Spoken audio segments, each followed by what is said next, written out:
Hey, it's Matt, and this is probably my best video that I've posted yet. I'm really hoping this one gets out there. A lot of people view it. If you think it's cool, if you think this is kind of like unique or anything like that, and I know people have done better, but if you think this is a cool video, I really appreciate the like and subscribe. And yeah, if you want to share it as well, that would be awesome. But long story short is I wanted to answer the question of whether or not you can beat this game. If you're somebody like me, if you're just average at the game, if you're just average at games in general, can you beat the entirety of Elden Ring using every tool at your disposal, everything that's given to you, without ever leveling up and just basically trying to beat the game at whatever class you chose? And for me, I chose the Bandit class. And granted, yes, I could have done the level 1 Wretch, but I had the Reduvia in mind, and the Bandit has the stats right away to use it.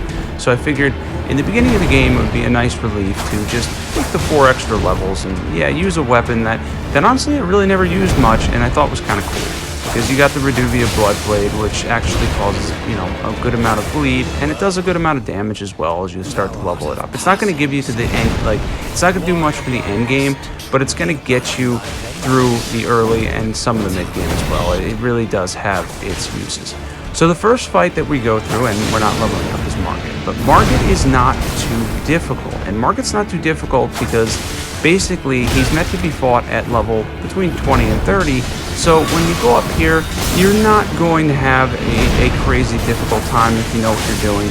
I did die, I think, 2 times and got him on the 3rd try, mainly because I just hadn't really used the Redeemer before and I was trying to get used to how it casts, because you can get stuck in the animation a bit. But yeah, once I figured it out, it wasn't too bad. About the 3rd try, I got Margit, and he honestly is not that difficult once you know what he does. It's just that combination of those fast and delayed attacks that can make it very difficult and a little less user-friendly in that aspect. But once you get past Margit, be rest assured, I can tell you this as a fact, and for most people would probably agree, Godrick is actually easier than Margit, especially if you're attempting to learn his moveset. He's slower and he leaves you massive windows, and to boot, the arena's better. This arena is actually really not that great, and one of the reasons I don't like it is when you're starting out, yeah, you might end up falling off that cliff to the side, and it's not that hard to do that, especially if you're paying attention to what Margit does, and you have the camera locked on him as well. You could easily fall off. It happened to me the first couple of times I tried to solo him, because when I started this game, I thought I was going to do everything solo, and yeah, well, it was a tough journey. I ended up using some summons along the way, and that was fine, and it got me better, and eventually I soloed everything anyway, in different builds, many different builds at this point. But anyway, we're on to Godrick, and we're still level 5 because we're not leveling up. And at this point, I didn't want to use summons yet. I don't need to use summons for Godrick. I got him on the 2nd try, but spoiler there. But I wanted to show this because this actually turns into a no-hit. Godrick for me is very easy, mainly because I used to farm him a lot when I was around level 30 or 40. If you want to grab rune arcs, by the way, if you're somebody that likes rune arcs, I didn't end up using them for this run. But if you want to grab them, if you want to use rune arcs, then yeah, Godrick is your go-to in the early game. Once you hit level 40 or so and you have the right stats to get summoned all the time, just farm Godrick. He's pretty quick to kill with other people, and he's just going to give you a lot of rune arcs, so it's definitely the way to go. And I used to farm this guy, and it was not overly difficult for me because I pretty much knew everything that he could do. He gets a little weird spammy at the end here. You're going to see it. It's kind of funny. He just kind of starts doing the same attack over and over again. I don't think I've ever seen that before. But yeah, it was a little weird. I guess it was the range that I was with the Reduvia. I don't know.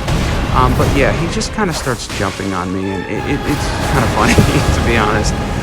But as we're moving on, and again, I'm just average, I'm really not that great at games, I'm just okay. And if you like stuff on my channel, you're going to see a lot of stuff that's relatively user-friendly and trying to get people on board with being able to do things that other people that are really good at games can do. And I think it's great when people beat the game at level 1 Wretch and they go for an entire no-hit. That's awesome.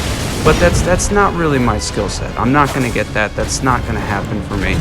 Sure, I can go on a walk and get Godrick no-hit. I could have gotten a Margit no-hit if I really tried, but I wasn't looking for that. I wanted to answer one question, and that question was whether or not you can beat Elden Ring without ever leveling up, because it gives you basically health along the way, and you use what it gives you to ultimately become Elden Lord without ever spending a rune on leveling up. And I think ultimately over time I'm going to answer that question for you, and there's going to be some hiccups along the way. It's not exactly as easy as it looks, but I think I found out that the majority of Elden Ring itself is not as hard as we actually think that it is. And here's why. It gives you a lot to use. Between spirit summons, NPC summons, multiplayer help, and of course if you really need it, and a spoiler warning here, I think there were a couple boss fights, not many where I used it. You can always use Scarlet Rot too to kind of speed up the boss fights, because most bosses actually are not immune to Scarlet Rot, so you're going to have a pretty easy time just speeding that up. And my recommendation, by the way, is always be active. Always be active. So if you're going to use something like Scarlet Rot, don't stand there and run around. That might actually get you killed. Even if you're using summons, try to get in there, get some hits in, and you can speed up that health bar and make things faster. Obviously, we didn't use it for either one of those. There's really no reason to there. The Reduvia is just fine. So here we go with Godfrey Golden Shade. Now, this was the first one I was actually worried about, and honestly, I thought to myself, okay, this could be a real challenge. And not only can this be a real challenge, this might actually be the acceptable stopping point. I know this sounds stupid, but I'm only decent at games for the most part, so I was kind of thinking when I got here, I was like, this might, somewhere around the capital might be where I say, okay, this isn't for me. Well, it turns out Godfrey Golden Shade is also a bit user-friendly. Well, you see, when you're fighting Godfrey Golden Shade, and I found this out because I attempted it a few times just to see if it would work, if you bring the Great Shield soldiers with you, and you're able to get him by the door, he pretty much can't move, like, at all. And it's pretty consistent. I mean, it's honestly very consistent. I tried it a few times to see if it works. This is what I would call an acceptable cheese. In this fight, I would call this a cheese. If you have them at least +5, and you should have them +5 by now if you're doing Ronnie's quest line, because you pick them up fairly early, and getting up to 5 is not that hard in the capital. I believe actually by the time you get to the capital, if you include the window catacombs, you can get up to +8. So yeah, you really just need him at +5. I think mine were +5 around here, maybe +5, +6, somewhere in there. And yeah, he basically consistently, he does mostly physical damage, so they can block basically everything except the stomp, and it keeps him in the corner for the entire fight. And it is not very difficult, because frankly, he's just stuck. And if you're having difficulty with this fight, you should honestly consider doing this, because I tested this a few times just to see if it would work. I'm curious whether or not it would work, and honestly, it works pretty much every time. 90% of the time, this is going to work. You just need to get him by the door. He needs to do that throwing animation or come up to you and you get out of there so that you can summon. He does the throwing animation a lot though, so you should be okay in that regard. But yeah, he'll get stuck, he'll end up back here, and you'll end up mostly not really fighting Godfrey Golden Shade, because he's too busy trying to beat the millions of Great Shield guys that are just surrounding him and making things very, very, very difficult for him. So, as you can see, great enemy felled there. Godfrey went down without too much of an issue. And this was where I once again thought to myself, okay, Morgott's, yes, is next. So Morgott's next, sure. You know, this is a difficult fight. What are we going to do here? Well, we're going to use Melina because, like, obviously she's there, and we're going to summon her, and we're going to use our Great Shield guys because this is what we have at this point. And honestly, the Great Shield guys are pretty good all the way up until the last maybe couple of bosses. Godfrey himself can earth shatter them and kill them in like 2 hits, and then they can also die from Radagon and Elden Beast fairly easily. If you do manage to get them past Radagon, Elden Beast will destroy them with holy damage so quickly. It'll be relatively fast. So they're not great there, but up until then they're pretty awesome.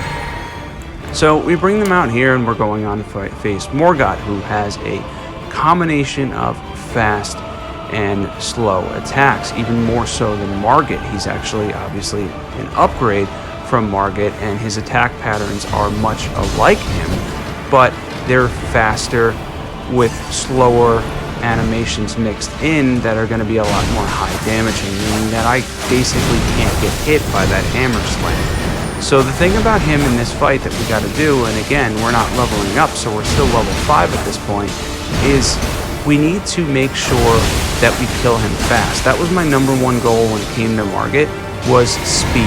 The quicker he dies, the better for me. If this fight's drawn out, one of its attacks is going to hit or clip me, and if it does, I'm going to be in trouble because I'm basically one hit. I'm getting to the point now, I think Morgott is probably the first one where, you know, even if I tried to buff the amount of physical damage by using boiled crab or a talisman and whatnot, I still might end up getting one hit because my HP is, I believe, 414, and it is only 10. It's the baseline HP that you can get. I have base HP and base endurance both at 10.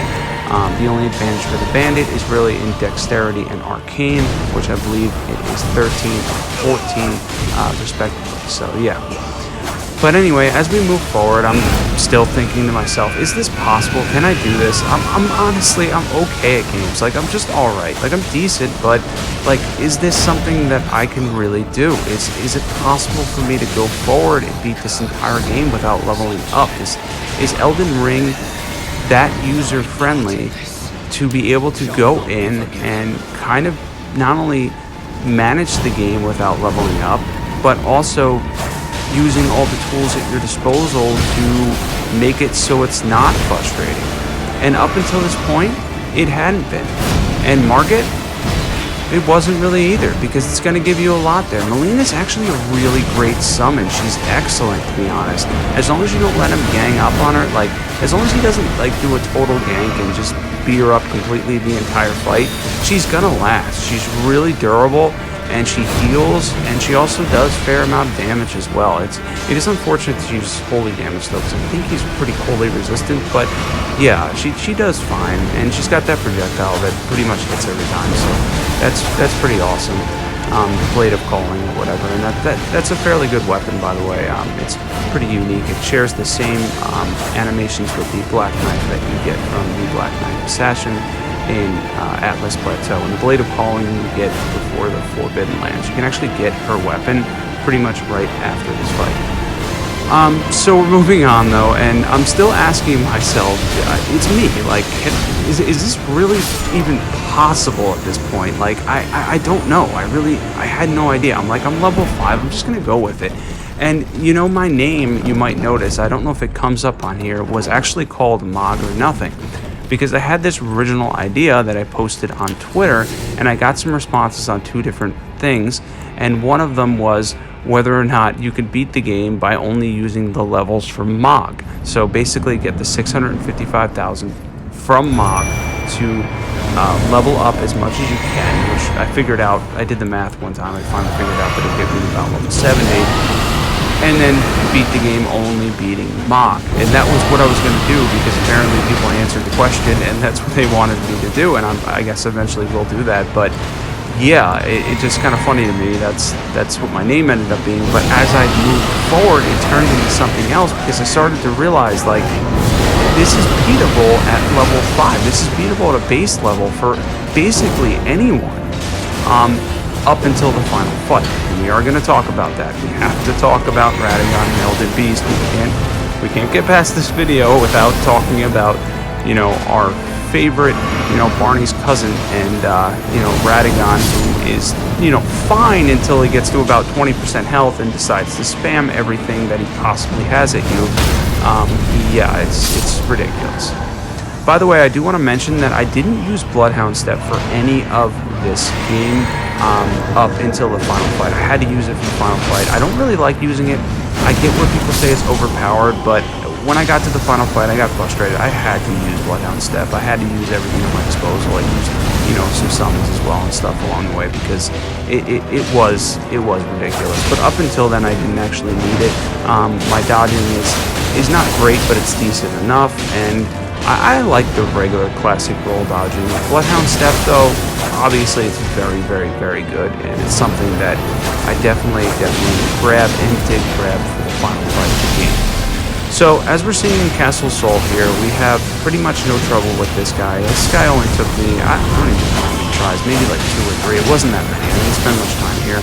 I frequently kill this guy with Godrick, so yeah, I don't really have difficulty with him. And if you have Flame of the Red Mane and you have a strong enough attack, which I don't think I did for this one, but if you have a strong enough attack, you can actually get rid of both knights before they even come up to you. So it's gonna just be U2, and once it's U2, this guy, yeah, he's got like one attack that he does. Like, if you stand far enough away, he does that, and then he does this ice thing, but when he does that ice swing, I don't know if it's just me, but it seems to miss me even if I don't dodge. Like, if I forget to dodge, it doesn't matter because it just misses me. So, anyway, there we are. We're going to Consecrated Snowfield, apparently, because, you know, I don't know, why not? But as you can tell, we're still level 5 as we beat him there, and yeah, we're going to be moving forward. I wanted to show this next battle, and I didn't beat Malenia in this video. I'm saving that for a different time. I'm going to give that a go soon. I'm going to talk about that real quick.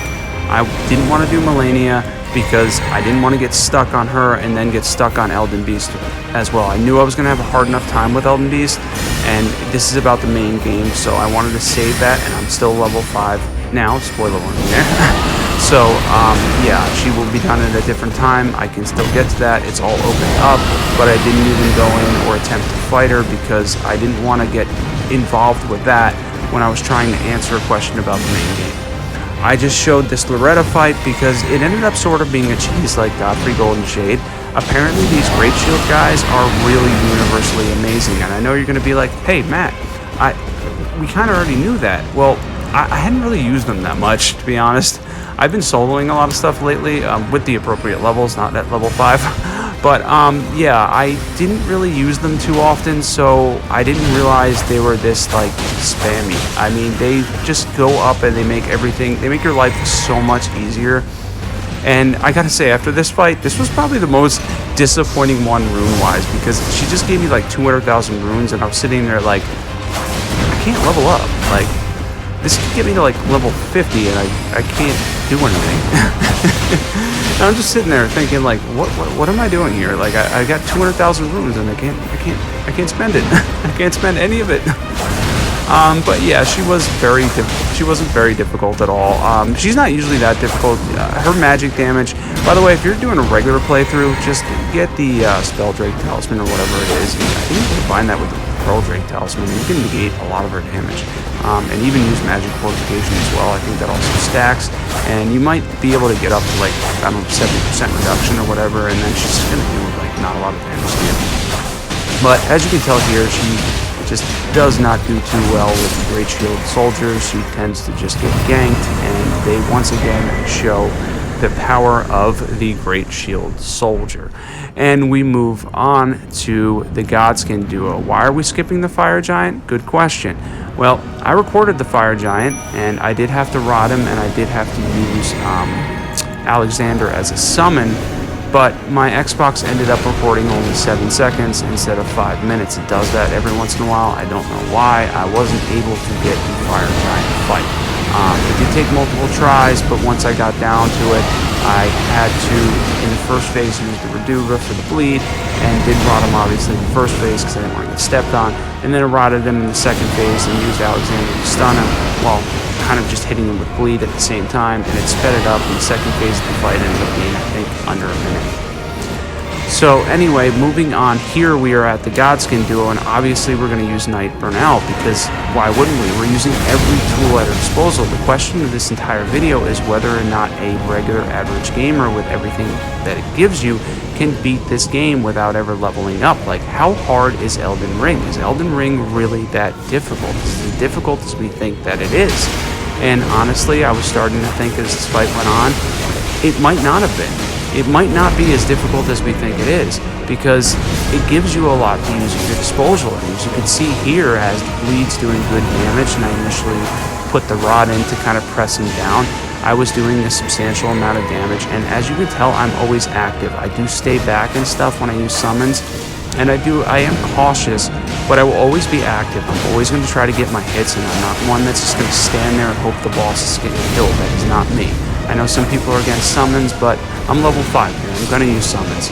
I'm just, you know, I'm just average, as you can tell.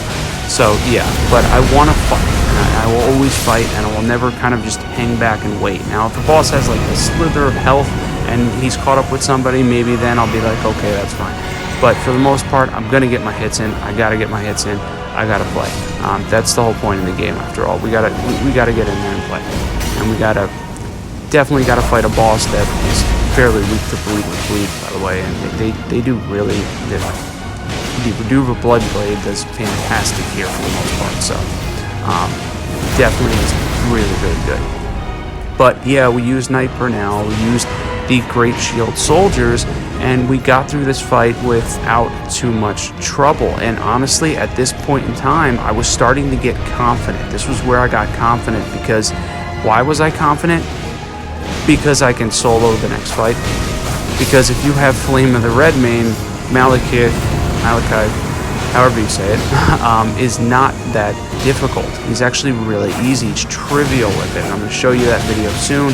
I do solo him. I'm going to solo both the Beast Clergyman and Malekith. And the reason I'm going to do that is because Flame of the Redmane is so effective against him. Although we are going to use Rod for the first part of that. So yeah, this fight ends up just getting kind of crazy at the end. And yeah, as I was talking about Malekith before, and sorry for the little bit of a blip there, I had to actually stop the recording and restart it. And the current app I'm using is kind of not the best, but it does work. Anyway, in the meantime, yeah, the end of this fight ended up kind of ending in tragedy, in a sense, I guess I would say. More or less, it ends up ending very, very uniquely, in the way that, yeah, these guys definitely gave me a challenge here at the end, and there was just way too much black flame for me to deal with. But you want to know what? This ends up counting. I get credit for this, and boom, ends over. Everything is done, and we move on. The Godskin duo is down without too much trouble. Now, we're on to Beast Clergyman and Malekith, and honestly, this was a fight that I wasn't concerned about. Out of all the fights, believe it or not, this was one that I didn't even think too hard about. I knew for a fact that I was going to solo this going in. It only took a few tries, and I knew it wasn't going to be very difficult, because here's what I was going to do. I was going to rod him for the first part of it so I can speed up the first part of the fight, and then for the second part, Flame of the Redmane is excellent against Malekith. I mean, honestly, it destroys him. You can see it in this video. This is a full solo video, and I believe I only take maybe a little bit of clip damage here at some point, and then aside from that, Malekith is no hit. So yeah, it's just pretty epic overall. And I know I'm giving spoilers away here, but I just wanted to show the power of Flame of the Redmane in this video and show you how good it can be and how excellent Flame of the Redmane can be against these guys. If you have the health pool too for it as well, you can honestly get both of them. But I didn't want to take chip damage. I didn't want to get hit too much. So yeah, I used the pillar cheese. You can Scarlet Rod him right through the pillar, and he doesn't have a lot of attacks like Malekith that can go through the pillar. He doesn't really have much that he can do. You want to stand on top of it because his earth, I don't know, I was about to say Earth Shaker, but his whatever that ground slam thing is, that right there, yeah, that can actually go through the pillar a little bit if you're too close. But as long as you stand about a couple feet away from it, you're not going to get hit by anything. You just kind of rod him and wait for the next part of the fight. And I know this is kind of boring, this part, but it's what I had to do because I wanted to solo the second part, and I didn't really want to deal with this guy too much because he's really spammy with the knife and everything, and I was just like, you know what, this is something a normal player would do. I mean, if you're running through and you're average and you're not leveling up, yeah, you might do this. This might be acceptable for that. So yeah, I wanted to do that, wait it out, and get him to phase. Now, here we are. We are going to pretty much annihilate Malekith. It's not even close. Like, it's just Flame of the Redmane is so powerful against him. You can completely stun lock him. I figured this out a while ago. You can stun lock him to no end with no repercussions. He has a long stun animation, and yeah, you just want to make sure you watch your FP so that you have enough. He's one of the only bosses that continues to take both poise damage and regular damage at the same time, and as you can tell, it just stun locks him. Can't do anything. Boom, boom, boom, dead. and that was easy. That is never a challenge. If I have Flame of the Red Mane against him, there's no issue. As long as he doesn't spam his range attacks from the go, I'm probably not even going to get hit. So yeah, he goes down, solo fight. That was pretty epic though. Alright, we're on to Gideon, who actually killed me twice. As embarrassing as that is, honestly. I mean, it's Gideon, so it's like, when you're at this fight, you're kind of like, yeah, you don't want to get killed by Gideon, because most of the time he doesn't even make it past his monologue, so it's like, yeah, he did kill me 2 times. But yeah, he can one-hit me with a lot of the stuff, and he's not going to take the regular stun, because NPC summons and stuff, and he acts like one of them.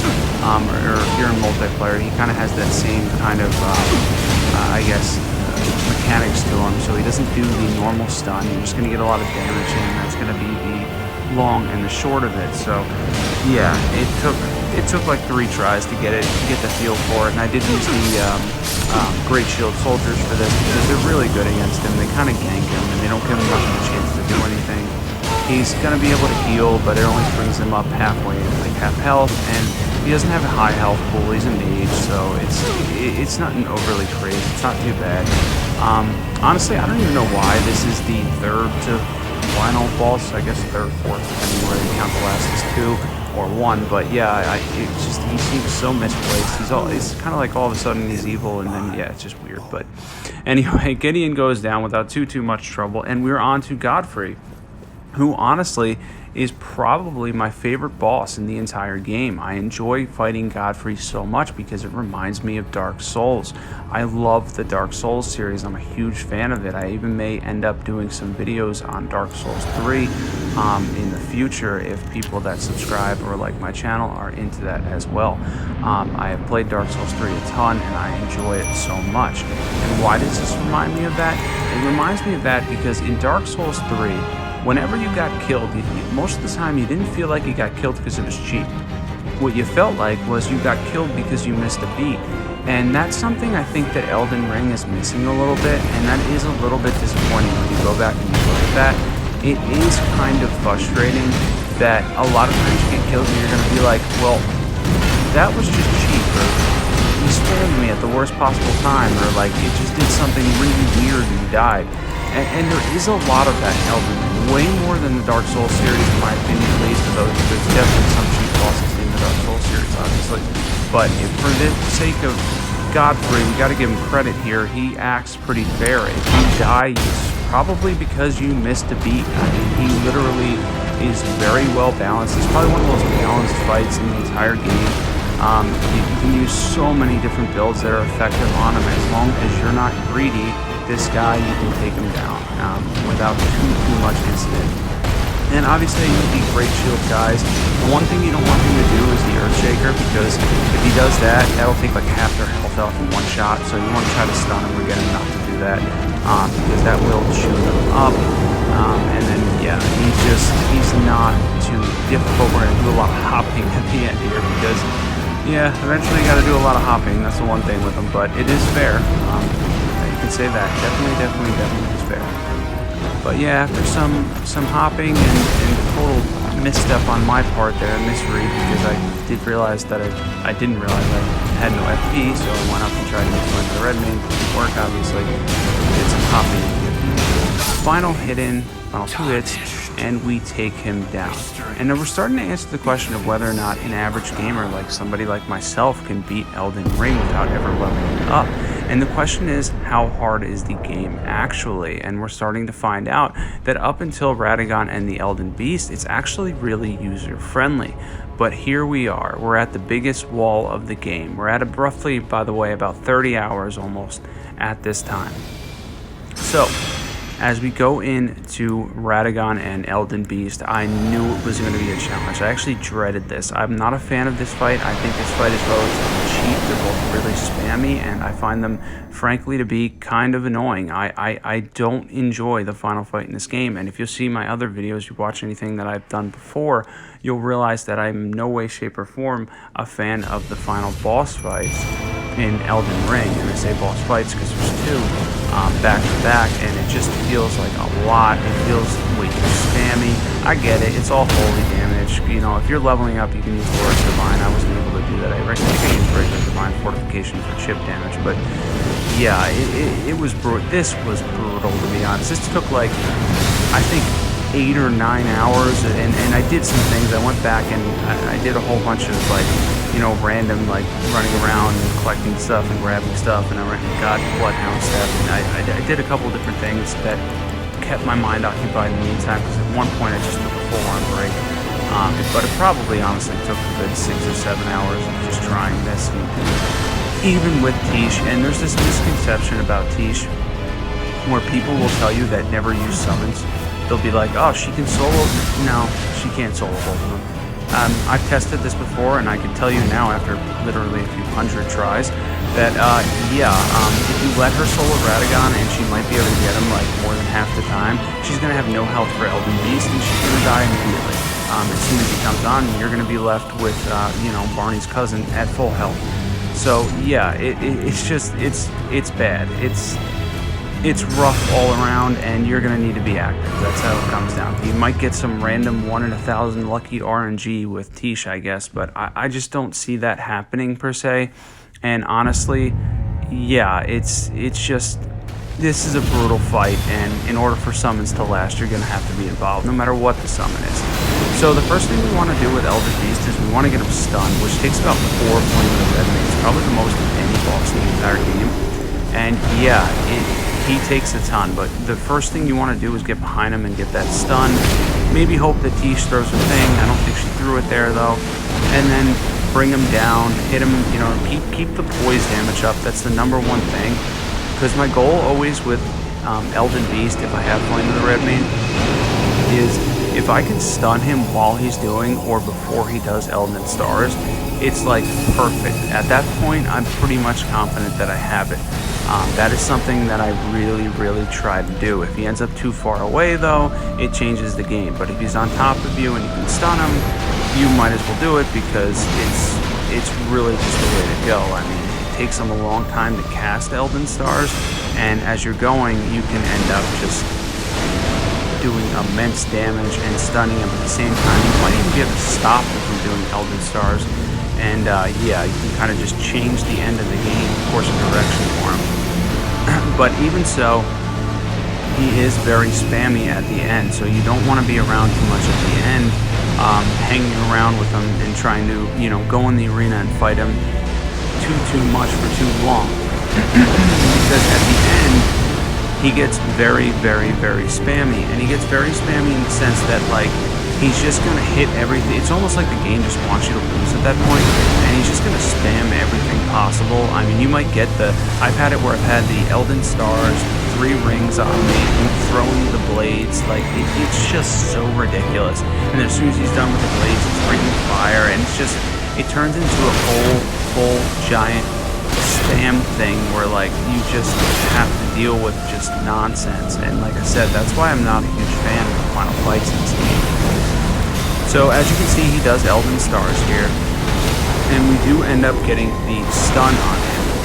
And yeah, we managed to get the stun on him, and it was good timing. I would prefer Elden Stars not to come out, but he goes down after several hours of gameplay, and man, that was rough.